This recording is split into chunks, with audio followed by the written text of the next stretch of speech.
Hello，你好，我係細老師。啱啱咧喺靜坐默觀嘅時候咧，就諗起一個朋友喺今次嘅台灣之旅咧，就撞翻佢，都有一段日子冇碰面，好開心咧！佢同我分享咗佢一啲嘅個人感受，講到佢自己咧年紀大咗啦。冇再好似後生嗰陣時咧，咁男性同埋以性為主嗰種嘅渴求同埋衝動。而家咧佢開始咧發覺到咧，越嚟越有一種希望能夠用心同埋咧去用愛去維繫一段關係。咁我聽見佢咁樣講咧，咁我都知道，係啦。佢真係咧大個仔啦，咁呢個咧其實俾我聯想到，反而唔係性傾向嘅問題，而係咧我哋咧個基因問題。有一派嘅理論咧，不論係人類學、社會學甚至醫學咧，都幾強調咧，就係我哋咧係好受我哋個基因去決定、去影響我哋嘅健康啦、我哋嘅思想啦、我哋嘅人生方向啦、我哋嘅抉擇啦咁樣。我個人嚟講咧，我係認同我哋嘅基因係有一定嘅影響嘅。譬如以某啲例子去舉一個例子，男性佢嘅雄激素係好主導咗佢對性嘅渴求。其實呢個唔係淨係男性嘅，如果女性佢身體裏邊含有嘅雄激素或者類似雄激素嘅嘢，譬如黃體酮呢一啲嘅成分，如果偏高嘅話咧，佢嘅性渴求、性衝動都係會比較多嘅。咁呢個情況咧，係因為呢一樣嘢正係推動呢一種嘅生物本能去延續後一代。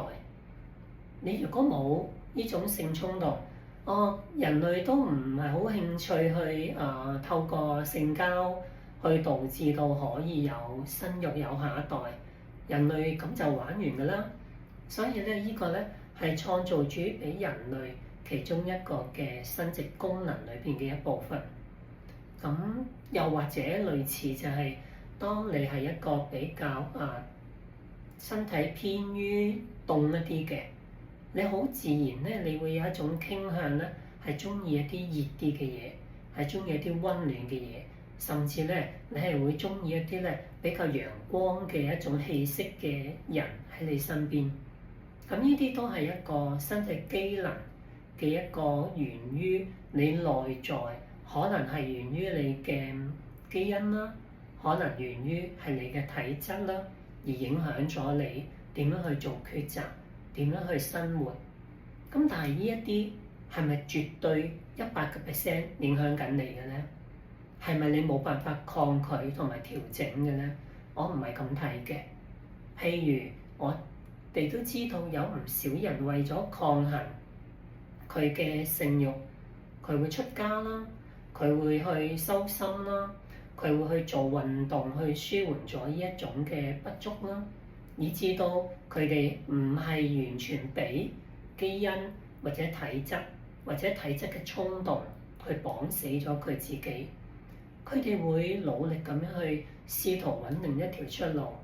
又或者有啲人佢胃酸係偏多少少嘅，佢真係天生係咁樣嘅。咁佢係咪就係會不停亂食嘢咧？有人係真係咁嘅，因為佢胃酸偏高，以至到胃口比較好，咁佢就不停咁樣食嘢。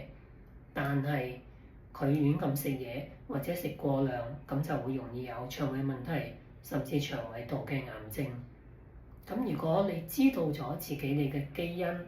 你嘅體質有咁嘅傾向，可唔可以自己學習，知道自己該食啲乜，唔該食啲乜，幾時應該食，幾時應該停？嗰個控制同埋嗰個嘅自律，始終都係喺你嘅手，喺我哋自己嘅手。基因係一個驅動，讓我哋去某一個方向，但係呢個方向唔一定絕對係你要遵守嘅方向。你可以用你嘅智慧，用你嘅知識，用你嘅經驗去將呢一切嘅嘢整合咗，因時制宜地睇下而家你呢個年紀，而家呢個環境，而家你嘅身體狀況，呢一個基因嘅驅動對你嚟講，呢個體質嘅驅動對你嚟講，而家做呢一樣嘢係咪啱？係咪好？係咪長遠有利益？如果唔係好好，喺短暫嚟講，會唔會有啲咩嘅問題？長遠會唔會有啲乜嘢後遺症？經過一連串嘅分析，然後做一個最好嘅決定。譬如我自己喺呢幾年，我先發現，原來碳水化合物對我哋嘅身體係好有問題。尤其是我嘅身體雖然唔至於好容易會有糖尿病，但係碳水化合物對我嘅身體嚟講，其實對好多人都係。不過特別對我嚟講咧，係幾唔舒服嘅。譬如食完碳水化合物之後，我會眼瞓好緊要，我完全冇辦法可以集中精神。呢一啲咧，我哋叫糖醉，或者有啲人係叫糖暈。咁所以我飲啤酒係攰過飲威士忌，因為啤酒裏邊嘅糖比較高。飲日本 sake 我簡直眼瞓到癲，因為佢含有嘅糖分仍然比較高。但係威士忌啊、干邑啊、brandy 啊呢啲咧，佢個糖已經轉咗去做酒精，反而咧酒精令到我係會有啲精神，能夠集中精神。咁所以當我知道咗體質，知道咗原來我家族裏邊好多人都係有類似情況，呢個就係遺傳嘅基因。咁我就知道點樣去選擇我嘅飲食，多一啲肉類，多一啲蔬菜。蔬菜都唔係咁根莖類，比較高碳水化合物嗰種，而係我好努力咁樣去喺蛋白質嗰度去填飽個肚，用蔬菜去平衡少量嘅碳水化合物，去維持嗰個嘅新陳代謝能力。咁樣個身體慢慢我而家覺得我精神比以前好咗好多，抗疲勞嘅能力高咗好多，或者耐力高咗好多，我嘅體能好咗好多，冇咗咁過分嘅肥胖，咁整個人係比較輕盈。輕盈你輕咗，自然我同樣用1分嘅力就已經可以行遠啲，可以發揮得好啲。以前我要用幾分力都發揮得唔好，而家你就會感受到嗰種嘅身體輕盈。呢個就係我了解咗我嘅基因，了解咗我體質之後，我雖然都仍然好中意食甜嘢，譬如嚟到台灣、去到日本，哇！啲甜嘢咁好食，點可以唔食咧？咁適當地喺唔同嘅時段，嗰個時段我譬如早幾日需要開會，我就唔會開會之前食完，因為我就會好眼瞓。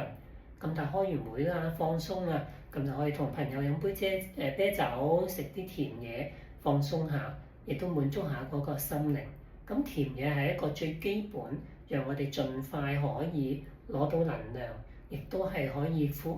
慰心靈嘅一個食物。不過，如果我嘅身體或者某一啲朋友，例如你，如果都係咁嘅情況，食完碳水化合物好眼瞓嘅，咁就要揀時段去食，同埋要睇個量。我自己係3份肉、2份菜、1份碳水化合物咁嘅進食方式。可能啱你，你又可以試下；唔啱你嘅，你就摸索。你從你嘅家族嘅遺傳基因，現有你有個體質，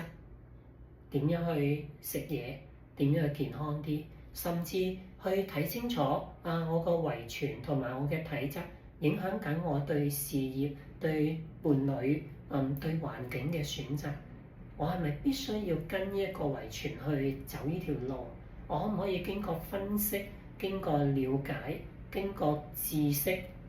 去讓自己走得更加好，去讓自己令到自己嘅人生更加向好嗰邊發展，有更加充實、更加美好嘅人生。不論愛情、不論人生、不論事業，甚至讀書，甚至你揀一間酒店，都應該係要睇清楚你嘅基因同你嘅體質同你嘅環境，仲有你自己各種嘅資源點樣去配搭。希望我呢個分享讓你可以明白多咗，基因唔係主宰一切，但係佢的確帶領緊我哋走一條特別嘅道路。我係細細老師。